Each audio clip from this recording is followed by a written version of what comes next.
Afternoon, everybody. Thank you for being here today. For those of you who are watching us live on Facebook, thank you for joining us. I'd like to announce a couple of different cases that we're working on. First of all is the case involving Carl, and that's C-A-R-L, Nathaniel Fredrickson, F-R-E-D-E-R-I-C-K-S-E-N. He pled guilty to 2 counts of sexual exploitation of a minor, 1 count of attempted child molestation, 1 count of attempted sexual conduct with a minor under 15, and 1 count of attempted sexual exploitation of a minor. For these charges, he will be spending 35 years in prison. I'd also like to announce the indictment of Jacob Moises, M-O-I-S-E-S, Lozano, L-O-Z-A-N-O. Mr. Lozano will be prosecuted by our office. He was extradited out of Florida and brought to Arizona to face 20 charges, including 14 counts of sexual exploitation of a minor. And by the way, I should say this as to the first case as well. That will include those are images of child sexual abuse. 3 counts of aggravated luring of a minor, 3 counts of unlawful age misrepresentation, and this was a case that was submitted to our office by the Scottsdale Police Department. So it involves the defendant luring children through a video game platform. We sought a high bond, and so he is being held on a $500,000 cash bond. And as always, charges are not evidence and people are presumed innocent until proven guilty. Another thing is, many of you may be aware that we had a fentanyl forum last night. We did this at the Kroc Center in South Phoenix. We had nearly 300 people from the community that were in attendance to learn more about the poison that is just infiltrating our community. So I want to thank our many partners that worked with us to accomplish this awareness that is so greatly needed. And I would say I was there. Also, thank you to Board of Supervisor Steve Gallardo, for it's his district, and he came out as well, as have other members of the Board of Supervisors in the past. Clint Hickman is one, and just really made it a great community event. And you can tell just from the comments and the attention that was given that people are extremely concerned about this poison in our community. Now I want to pivot onto the case that has received a lot of attention, and that's the Preston Lord case. Just to give you a few updates on that, my office, all of the people in my office that are working on this case, and the Queen Creek Police Department held a full meeting last week. It was a large room and it was a full room. I want you to know that we continue to work together on the ongoing investigation and the continuing review of the submitted cases. And you may already have seen this. The Lord family, meaning Preston's dad, stepmom, and mom, through their attorney, have released a statement.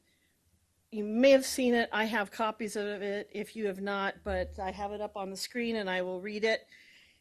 After an initial meeting, the Maricopa County Attorney continues to provide us with updates on her office's review of the case involving the death of our son, Preston Lord.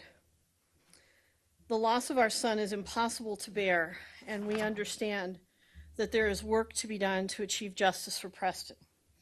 We are exercising patience to ensure the best possible outcome. We ask members of the community and the media to do the same. Lastly, we are grateful for the outpouring of support and appreciate the upstanding individuals who have provided information to law enforcement. And I'm going to add to that and encourage anybody else out there who has additional information to please come forward to the police. Contact the Queen Creek Police Department, or if it's related to some other case, also contact the appropriate law enforcement agency. The family has said that they don't want to make any statements. The attorneys for the family will not be issuing any additional statements. So please understand, these are people who have lost their child, and they are handling something that most of us can't even imagine handling. And so I'm going to ask that everyone respects their privacy at this time. On a larger note, I want to talk about teen violence that we have seen focused on in the East Valley. Just yesterday, my office announced the indictments of 3 individuals who had recently been submitted to our office by the Gilbert Police Department. I'd like to give you an overview of the scope of what's been submitted to my office concerning these types of cases. This is excluding the Preston Lord submittal over the last month or so. So far, we've received 29 submittals from 2 different police agencies. You'll notice that Queen Creek is not listed because we're excluding the Queen Creek submittal on the Preston Lord matter right now. So these are from both Gilbert and Mesa Police Department. And then if we could see the next slide. So this represents, these submittals represents submittals involving 19 total individuals. There were multiple submittals on some individuals, so 13 total adults, 6 juveniles. We have thus far, and these numbers will be changing and we will update these numbers as we can. We have indicted 7 individuals. 6 of them were out of the adult number, and 1 juvenile who was direct filed into adult court. Again, these numbers will change, and if any additional arrests are made, the overall number will change as well.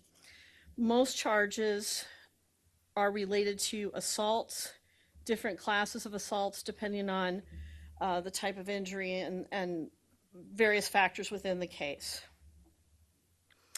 With the recent submittals, some juveniles have been direct filed, which means I will mention them, but as part of my office's policy, we do not talk about the specifics of juvenile prosecutions that remain in juvenile court. I will give one exception to that. There was a submittal on a juvenile related to an aggravated assault that was turned down by our office. And the reason it was turned down by our office is because when we researched it, we realized that we had already prosecuted that set of facts last year. So that case had already been handled, and it was really, it wasn't exactly a duplicate charge, but it was from the same set of facts. So I will, with that, open it up to any other questions. Other than the update that I gave you on the Preston Lord case, I won't be taking any questions related to that. So anybody have any questions? Morgan. Rachel, just a check-in to see if you have decided whether you're going to label the Gilbert Goons as a criminal street gang. We are still looking at that. I will probably have some additional information to give you on that in the near future. But as you know, there's actually a set process by which to do that. And so we're working through that set process. And then just a quick follow-up. In some of these cases, some of these aggressors used brass knuckles Yes. as a weapon. What does that do to a situation where kids are in a fight or somebody's beating somebody else up? Does using a brass knuckle elevate something from simple assault to aggravated assault, and how would that affect some of these cases? Yes. So not to get too legalistic, but an assault is when you injure somebody or intend, put them in fear of being injured. If brass knuckles are introduced into that, obviously that could increase the level of injury, which could turn it from a misdemeanor into a felony. And the level of felony kind of depends on the level of injury. Some injuries can result in it being a class 4 felony. Some injuries can result in it being a class 3 felony, meaning serious physical injury. That is actually a prison mandatory offense. And then you can also look at whether the brass knuckles, and I certainly think you should look at this, are a deadly weapon or a dangerous instrument, because they certainly multiply the impact of the punch, and certainly multiply the injuries that are caused to the person. So it can definitely have a devastating impact to add those to any sort of fight. Are our laws right now adequate in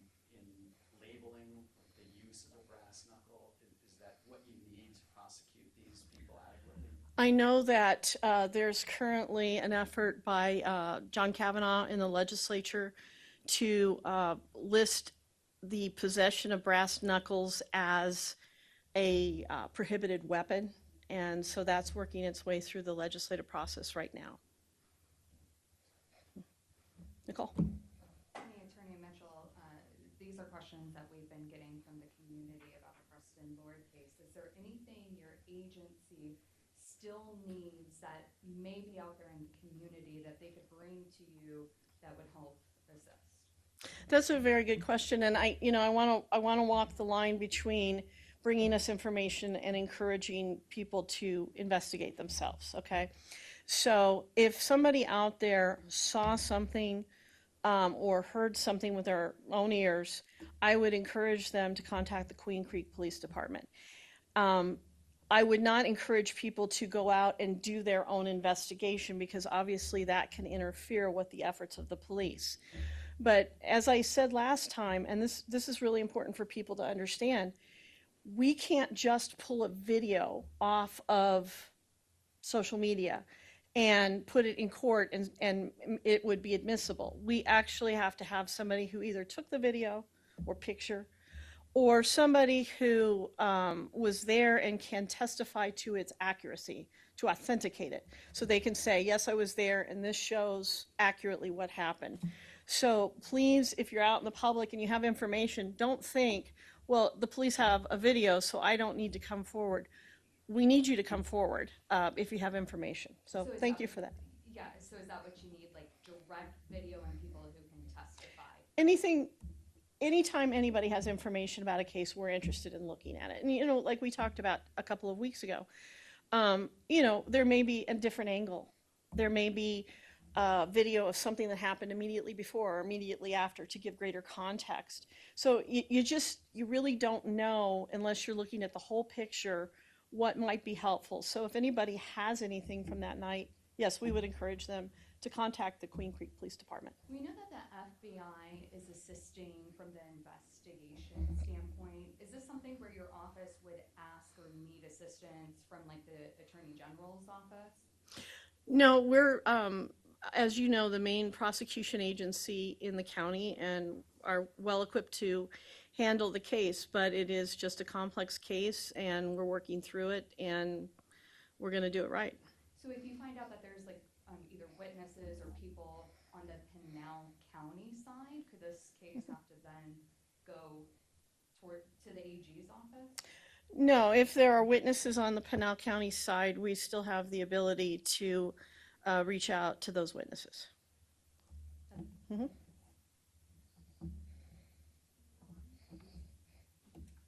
Hi, you broke down the number of individuals that had been indicted by your office, but based on the conference that Gilbert Police had last week, they mentioned how a lot of the individuals are related to more than one case. Could you break down how many cases your office currently has of this assaults related to teen violence? Related to teen violence or related to what we're talking about today? Okay, related to what we're talking about today. So if we can go back to that slide that has the 13, 6, and 19. Somebody doing that? Okay, gotcha. Okay, so good question. So this is by individual, but underneath that, the 13 individuals represent 17 submittals.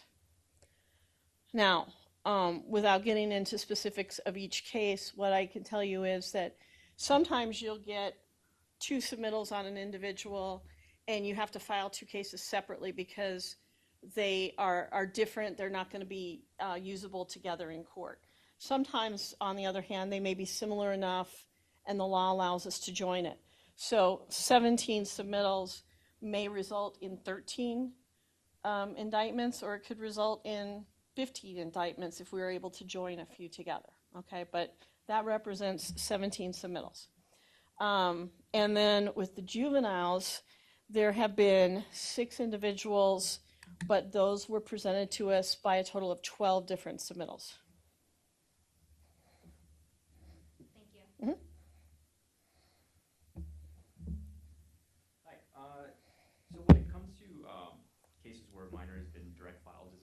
Mhm. How do the prosecutors take into consideration the age of the defendant after you file charges? Well, if it's, I mean, obviously it follows the same procedure, so that if we do direct file there, and I can refer you to 13505A, which is the mandatory direct file, we have to, under the law, direct file. Right. Once it gets up here, it follows the same process as an adult. But what we do, yes, do we look at the age of the person? Yes, we take that into consideration. One of the things that I have made very clear that this office needs to do is to look at individual cases. We're going to look at, facts. We're going to look at people. We're going to talk to the victims and have a very specific approach to each case. So yeah, we would look at that. So in what ways does that factor in? So what, I guess, would that be in how to consider plea deals? Would that be in how you approach building the case? Like, in what ways does the age factor in? I assumed from your question that you meant how it affects sentencing, and that's probably the most of how it would affect. Right. We're way too early at this point to talk about whether there's going to be a plea deal on any case Sure, or not. I guess just in general then. But what I will tell you is that the law, the way the sentencing structure is in Arizona, is each sentence has what's called a presumptive sentence, or what I would call a starting point. And so the judge is going to weigh and balance mitigating factors, aggravating factors, and I would say age is typically considered one of those, depending on how old the person is. Right.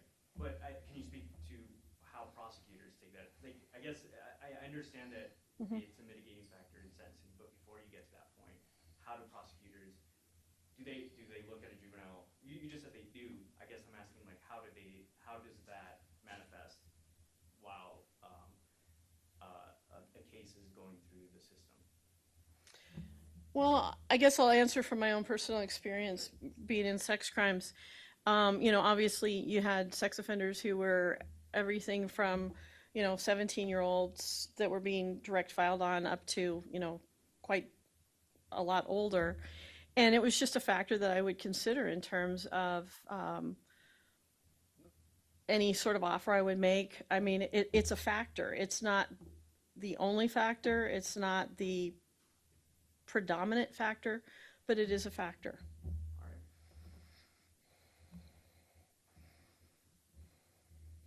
Hi. Hi. Excuse me. As has been stated just a minute ago, there's been support for a brass knuckle ban, community level, state lawmakers. Is that something that you would support? Yes, I mean, we're certainly seeing, what's going on here with juveniles using brass knuckles. One thing I would say though is there's always going to be a weapon, and so it's not going to be, the cure-all. We're seeing an incredible increase in juvenile violence of all sorts, and I've talked about this in the past, but I'll bring it up again.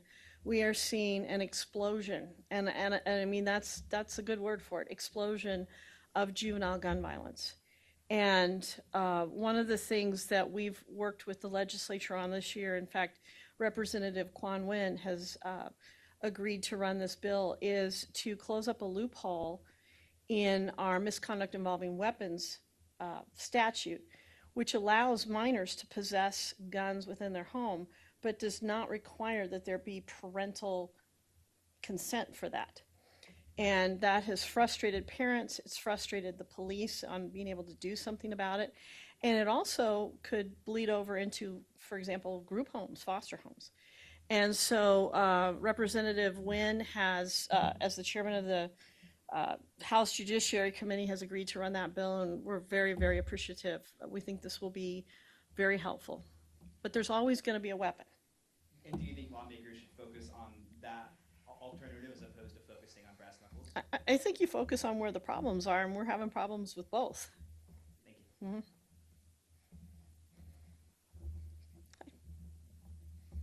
You've already answered the majority of my questions. I did want to ask about Travis. Don't you hate it when that I know, it happens? just happens. Travis Surrender, 50 years old. I know he's not related to the teen violence situations, but was arrested for drug possession. I just wanted to know if you can tell us where that case stands. I believe that was a basket case situation, but where is that going so far? I will get you updated information on that. The last time I checked on it, which was just a matter of a couple days ago, I believe they were still waiting for the lab results, which is typical for us to get in drug cases. But I'll have my comms people follow up with you on that one, just to make sure we're timely on that. Gotcha. Okay. And then the other thing I did want to ask you just mentioned it, that loophole, because we have been following that. Yeah. With that legislation, just your thoughts on that legislation. Also, if you wouldn't mind explaining more of this problem with that loophole. Well, what is happening, what we're seeing in our office and what the police are seeing is they're getting calls from parents who are saying, you know, my child has a gun. Could you come get it? Because I'm fearful of what will happen. And because it is not impermissible under the law for them to have a gun within their own home and parental consent doesn't matter, the police are unable to act on that. And so what this will do is close up that loophole, allowing the police to act on that. And, you know, hopefully heading this off at an earlier age because, you know, the purpose of the juvenile court system really is rehabilitation, as it should be. And if we don't capture that violent tendency or the tendency to carry guns around at that level, when they move into 18 years old, it's a completely different story for their lives. And so we definitely want to be able to intervene at that earlier age, and this will help us do that. Gotcha. One other question, when you were talking about the teen violence cases, you did have to bring back charges to, I think it was Gilbert Police. Can you tell us a little bit more about that case? I thought you said for one of these cases, charges were submitted, you said, hey, he was arrested previously, I believe, it was kind of the same charges. Yeah, it was from the same set of facts, and when we researched it, we realized we had already prosecuted it last year, and so we turned it down because it had already been prosecuted. So the case that had been prosecuted is still, you know, a legitimate case, but the submittal was turned down, so we didn't duplicate file. So. Really quick, about Travis Renner, Gilbert Police did tell us last Tuesday that they got results for those drug charges Okay. from the lab. So I didn't know if you had any. You know what? Maybe that information hasn't been conveyed to the attorney yet, but thanks for that. We'll look into that. Okay, we'll check in with your office then. Just two questions about this slide from my newsroom. Is this also Mesa and Gilbert? This is from that. Go back a slide, whoever's. The previous one said. So this is stemming from this slide. Okay, got it. Yeah, it's a breakdown of this slide. Thank you. And Yep. then can you tell us what the dates are? Like when, how far back do these go? I can't give you an exact date, but it's within the last month or so. These are recent submittals to our office. Okay, maybe if we follow it up via email, we can figure it out. Sure. Okay, thanks.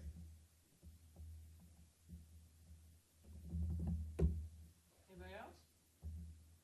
Okay. Thank you. All right. Thank you very much.